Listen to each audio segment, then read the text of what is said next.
The day my divorce became official, my ex-husband pressed a bank card into my palm like it was a bandage for a wound he refused to see.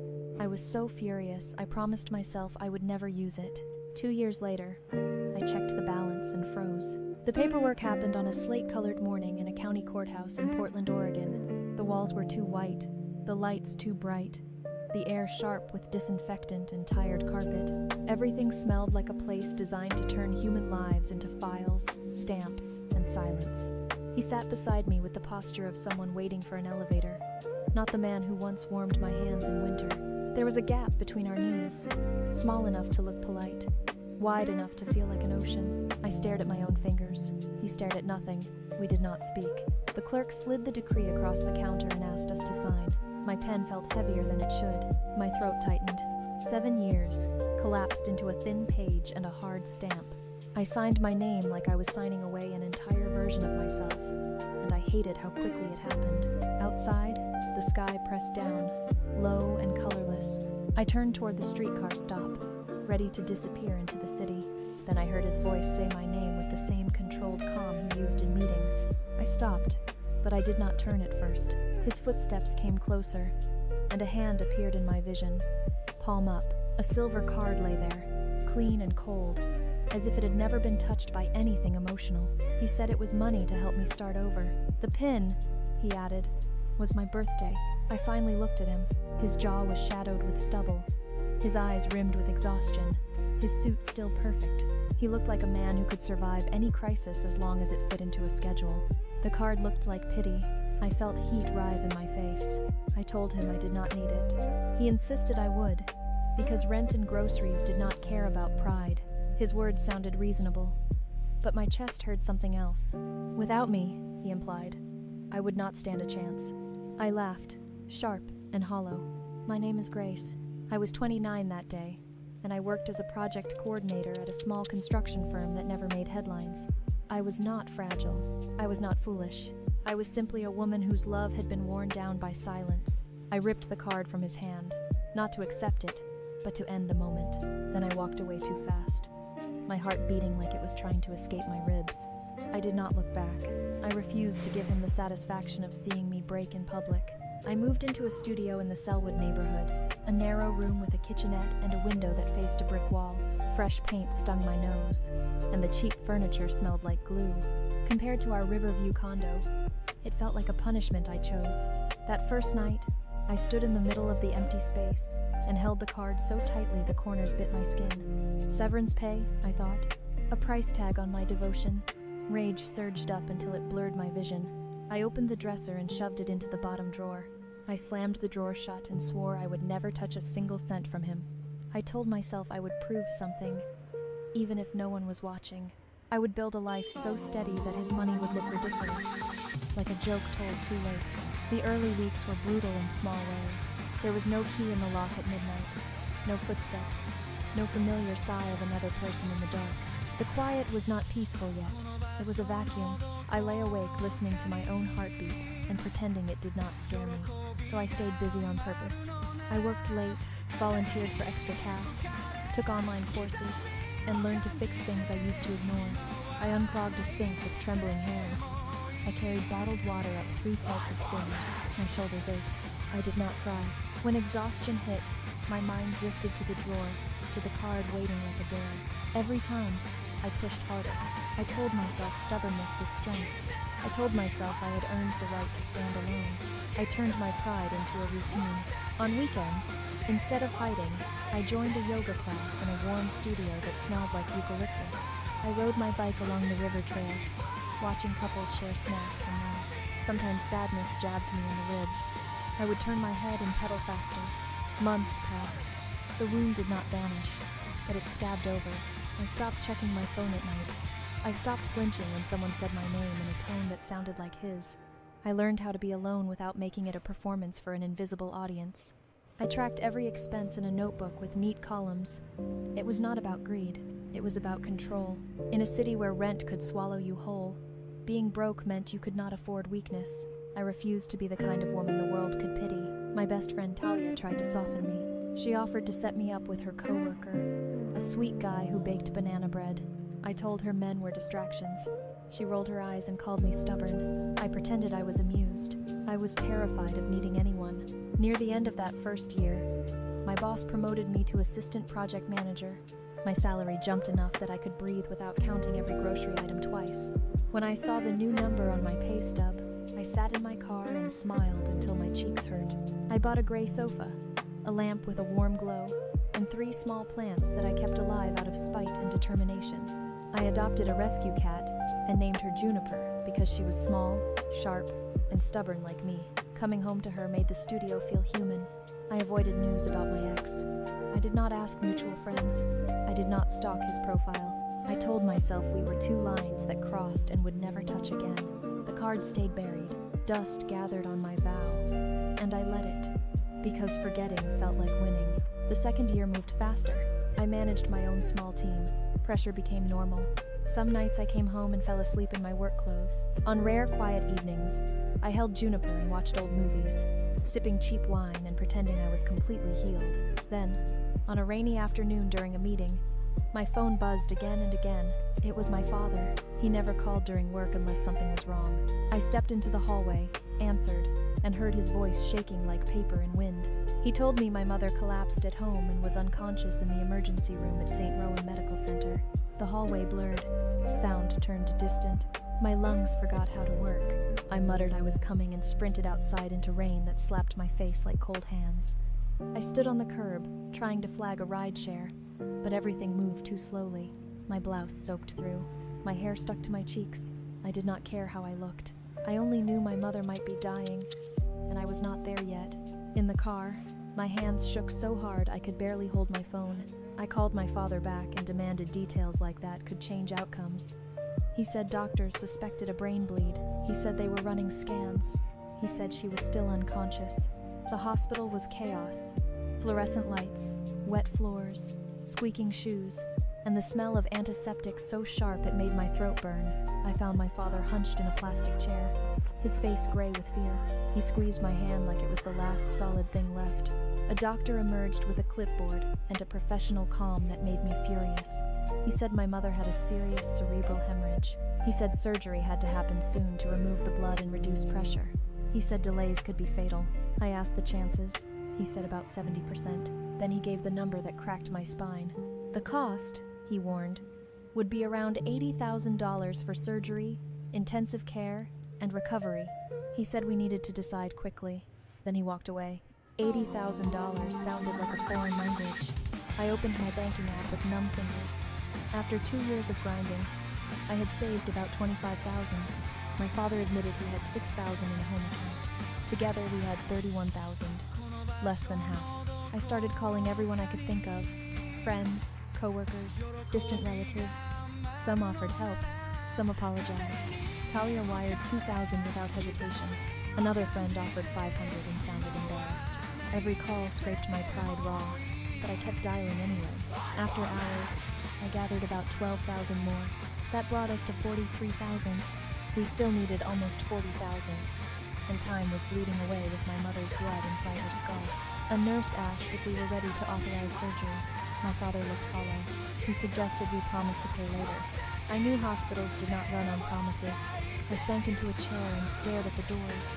I hated myself for believing independence was the only safety. If my mother died because I could not pay, I would never forgive myself. That is when the image hit me. The bottom drawer, the card, the vow I made in anger. I felt my stomach twist. No, I told myself, never. Using it would mean admitting he was right, that I needed him, that my pride was a costume I wore until life ripped it off. Then I looked at my father, his hands clasped like prayer, his eyes fixed on the door as if staring could bargain with fate. Beyond that door was my mother. Pride did not matter. My vow did not matter. Only her heartbeat mattered. I told my father I was going home briefly, and that I might have a way. He tried to ask questions, but his voice failed. He only gripped my arm and told me to be careful. I walked out of the hospital into night air that tasted like wet concrete. The rain had slowed to a drizzle. Streetlights reflected in puddles like trembling coins. In the car back to my studio, I clenched my fists until my nails cut my skin. I felt like I was walking toward a cliff. I swore I would never approach, My apartment greeted me with quiet and the soft thud of Juniper jumping from the sofa. She meowed, offended by my panic. I did not stop to pet her. I went straight to the dresser and knelt.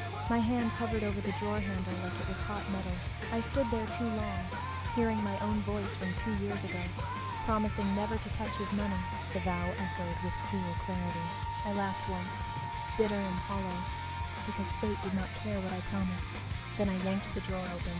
The card lay in the corner, coated in a thin layer of dust, waiting like it had been patient all along. I picked it up. Cold spread from my fingertips to my chest.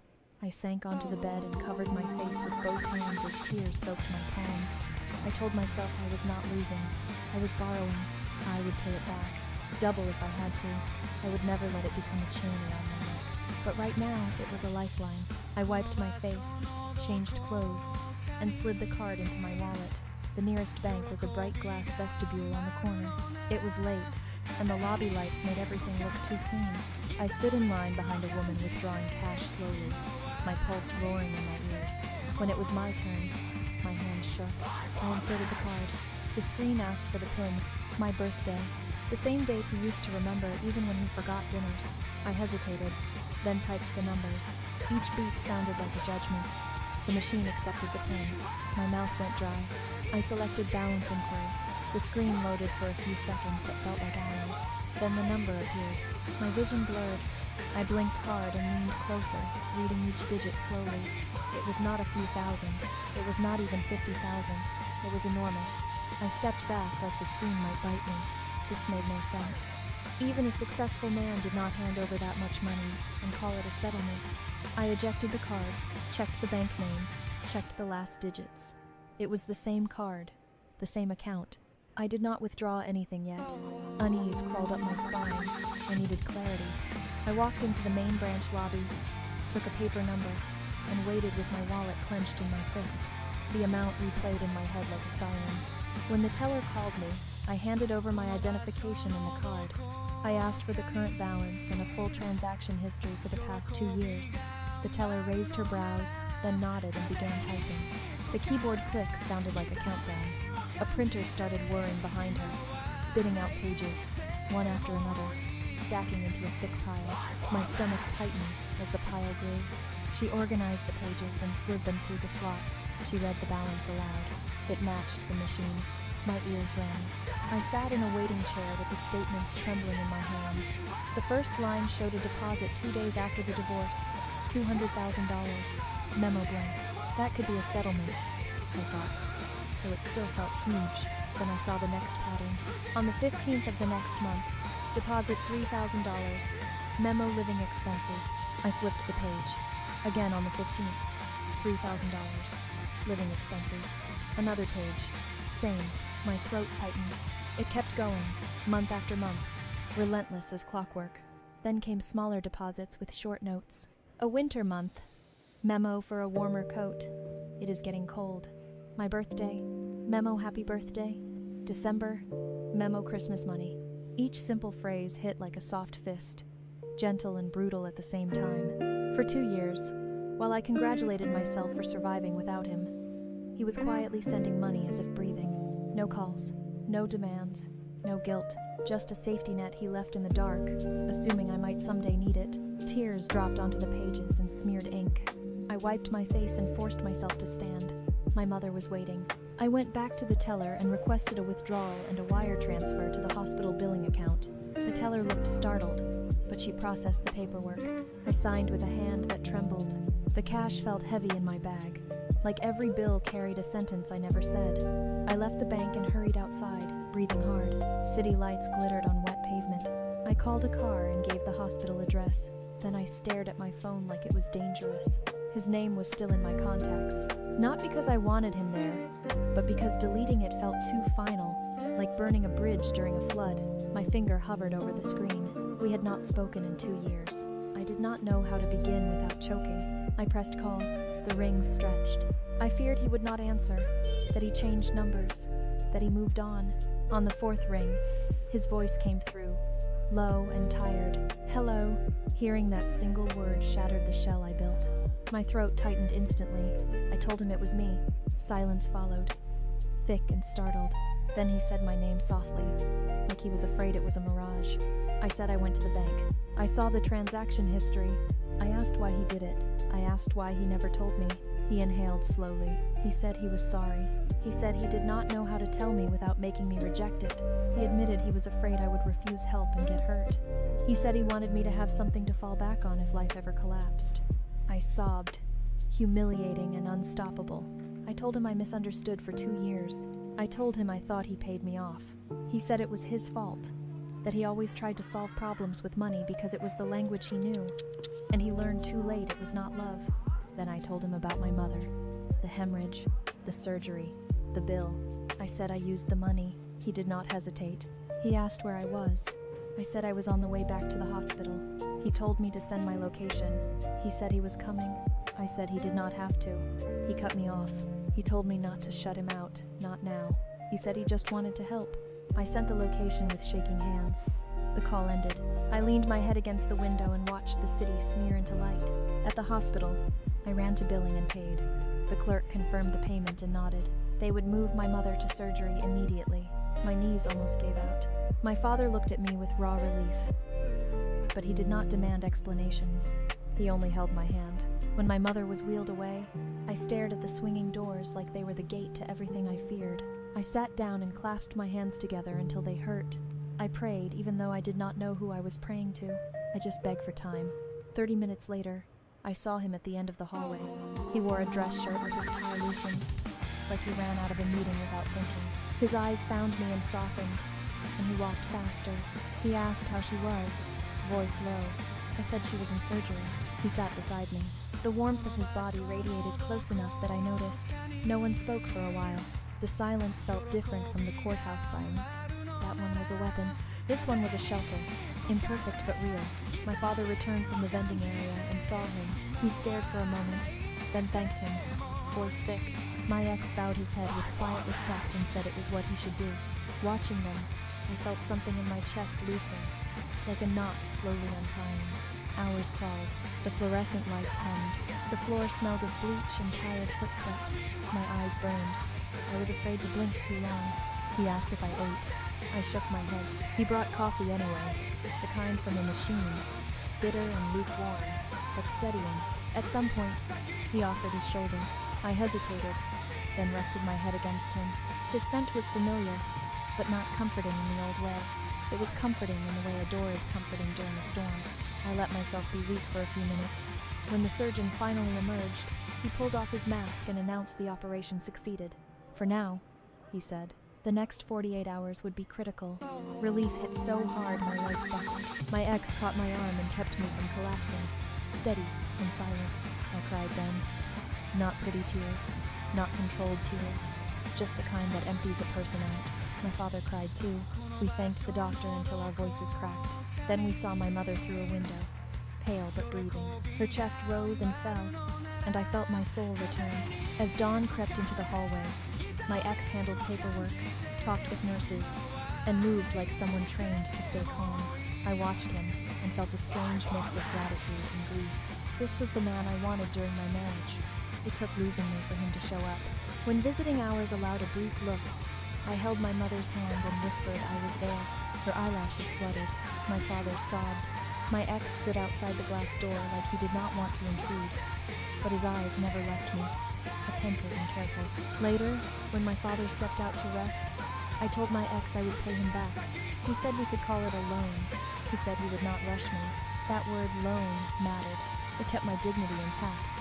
I nodded, and he nodded back. Agreement without pressure. Over the next days, he came quietly. He brought food I barely touched. He asked before visiting. He left when I said I was tired. He did not make speeches. He did not demand forgiveness. He simply stayed present in the way he never had before. I noticed the smallest changes.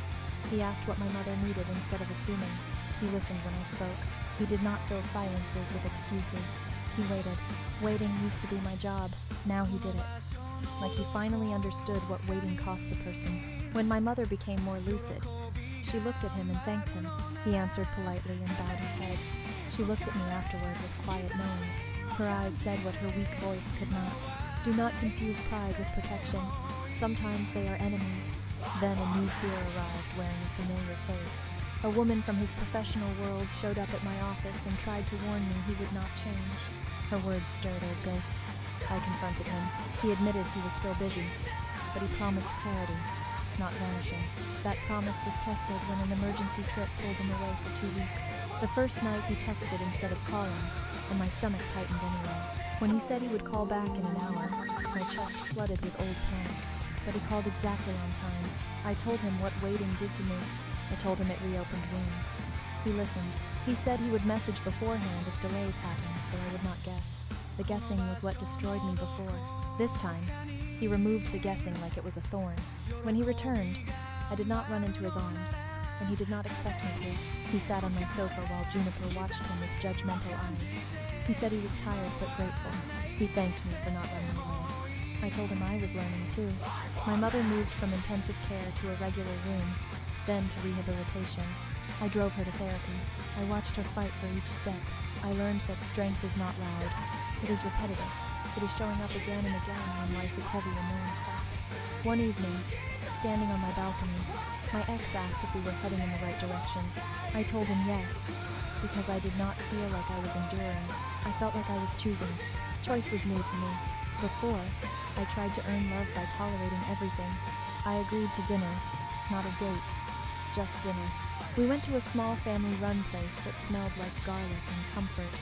He offered rules instead of promises. No silence, clear money boundaries. Respect space. I added my rule. If I started losing myself, I would stop. He accepted without arguing. That mattered more than flowers. It told me he finally understood that love cannot be held by force or guilt. It can only be held by mutual honesty.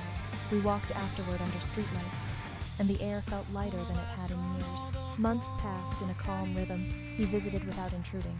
I worked without shrinking. My mother healed slowly. Juniper tolerated him and eventually allowed a cautious head bump. Small victories, genial ones.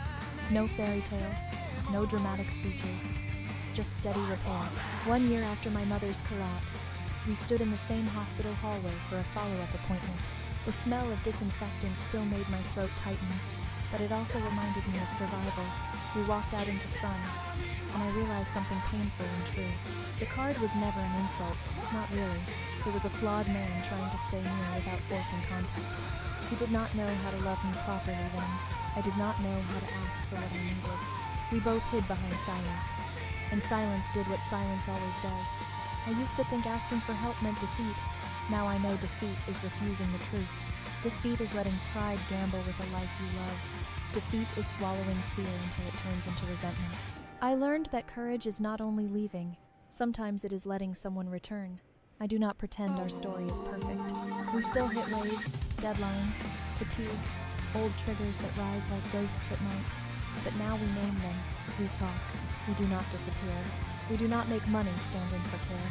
We do not confuse distance with indifference. If you have ever stood between pride and love, you know how brutal that crossroads feels. I stood there in a bank lobby with trembling hands and a stack of statements that rewrote my history. I stood there in a hospital hallway, watching doors close and praying they reopened. What saved my mother was money, yes, but what changed me was the truth behind it. Love does not always arrive wrapped in poetry. Sometimes it arrives as persistence, as a monthly deposit, as a coat note in winter, as showing up at 3 in the morning without asking. Love does not die because people get busy. Love dies because people stop speaking. Love dies when pride turns into a wall and no one climbs it. If my life has taught me anything, it is this. Silence is not peace. Silence is just the moment before something breaks. My name is Grace, and I learned to survive alone. Then I learned something harder. I learned how to let someone stand beside me without losing myself. That is not weakness. That is a different kind of strength. The kind that chooses honesty over performance and healing over winning.